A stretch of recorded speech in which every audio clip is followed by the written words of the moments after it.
अस्सलामुअलैकुम दोस्तों, क्या हाल चाल है दोस्तों। आज तारीख़ है 11 जून, दिन है थर्सडे जुमेरात का।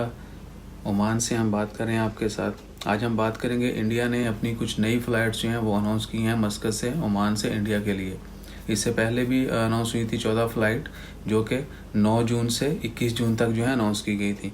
अब जो है मज़ीद 9 फ़्लाइट्स जो हैं वो अनाउंस की गई हैं।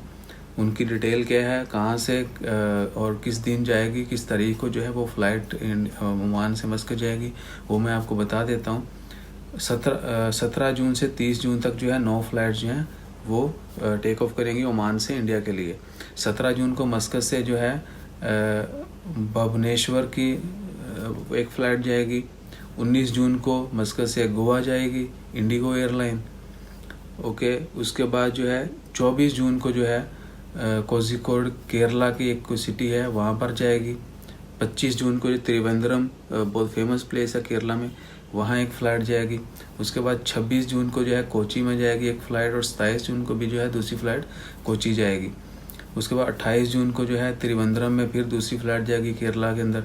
उसके बाद 29 जून को मस्कत जो है कोची जाएगी, और 30 जून को 9वीं फ़्लाइट जो है वो कनूर जाएगी मस्कत से।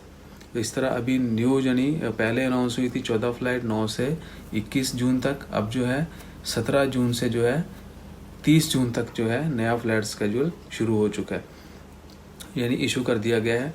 और इसके अकॉर्डिंगली जो है जिन लोगों को शॉर्ट लिस्ट किया गया है इंडियन एम्बेसी ने ओमान के अंदर, वो लोग जो है सफ़र कर पाएंगे। और उसके लिए उनको पहले से जो प्रिपरेशन करनी है, जो सबसे इम्पोर्टेंट है, वो मैं फिर बार बार अपनी हर वीडियो में बताता हूँ कि कभी भी एयरपोर्ट पे जाएं अपने फ़ाइन ज़रूर चेक कीजिएगा, और कोशिश करें आप पहले एयरपोर्ट जाने से पहले जो है ना अपने जो भी फ़ाइन है वो क्लियर करवा लें, ताकि आपको एयरपोर्ट पर जाकर जो है मज़ीद मुश्किलात का सामना ना करना पड़े। वहाँ पर आपको पता है टाइम भी कम होता है, तो आपका टाइम भी बचेगा, आपकी मुश्किलात भी बचेंगी, आपको परेशानी भी नहीं होना पड़ेगी। सो कुछ भी फ़ाइन है आप पहले अपना ज़रूर चेक करें। For safe side, check your all fines. If you have any fine, any violation, you have to pay before departure. आपको वरना बोर्डिंग नहीं मिलेगी, आपको एग्ज़िट नहीं किया जाएगा जब तक आप फ़ाइन पे नहीं करेंगे। सो इंशाल्लाह दुआ करें कि जितनी भी फ़्लाइट्स हैं खैर वाबे से लोग वहाँ पर पहुँचें। और दूसरी ये बात भी कि आपको पहले से अपने कंसेंट साइन करना है कि वहाँ पर जो भी प्रोसीजर है गवर्नमेंट का, क्वारंटाइन का, आइसोलेशन का, टेस्टिंग का, वो आपने ज़रूर कंप्लीट करना है। उसके लिए आप अगर गवर्नमेंट के क्वारंटाइन सेंटर में रहना चाहते हैं 7 दिन के लिए तो भी रह सकते हैं, किसी होटल में रहना चाहते हैं तो भी आप एडवांस बुकिंग ज़रूर कर लें। सो इंशाल्लाह खैर 7 दिन जो है अपने गवर्नमेंट के रिकमेंडेड टाइम के मुताबिक सेंटर में रहना है, या कहीं से भी जहाँ पर रिकमेंडेड जगह है वहाँ पे रहना, होटल हो गया, कोई भी गेस्ट हाउस। उसके बाद 7 दिन आपने लाजमी जो है खुद को आइसोलेशन में रखना है घर में, यानी 14 दिन ज़रूर कंप्लीट करने हैं। उसके बाद आपका टेस्ट होगा।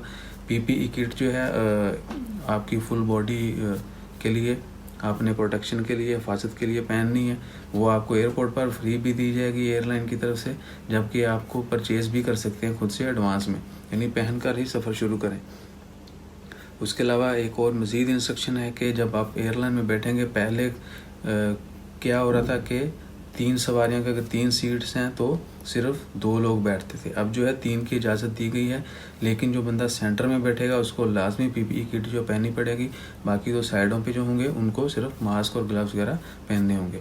सो इस तरह की और बहुत सारी इंस्ट्रक्शंस हैं। आपको अपनी आपको अपनी जो है एम्बेसी और जो एयरलाइन है वहाँ उनकी तरफ से भी डिटेल मिल जाएगी। सो अपना ख्याल रखें। उम्मीद करते हैं आपका सफ़र अच्छा गुजरेगा इंशाल्लाह। खैर दुआओं में याद रखिएगा, चैनल को सब्सक्राइब करना मत भूलिएगा।